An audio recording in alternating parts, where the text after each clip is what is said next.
நாங்க தான் பெண்களின் பாதுகாவலர், சிறுபான்மையின் பாதுகாவலர். என்ன சிறுபான்மையின் பாதுகாவலர்? போன முறை இஃப்தார் நிகழ்ச்சி எங்க தளபதி விஜய் அவர்கள் இங்க நடத்தினாங்க.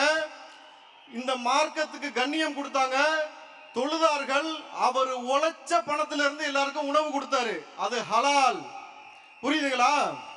ஆனா உதயநிதி அவர்கள் கலந்து கொண்ட இஃப்தார் நிகழ்ச்சியில குப்பை வண்டியில கொண்டு வந்து கொடுத்தாங்க உணவை. இதுதான் நீங்க சிறுபான்மையினரை பாதுகாக்கிற லட்சணம் இல்லையா?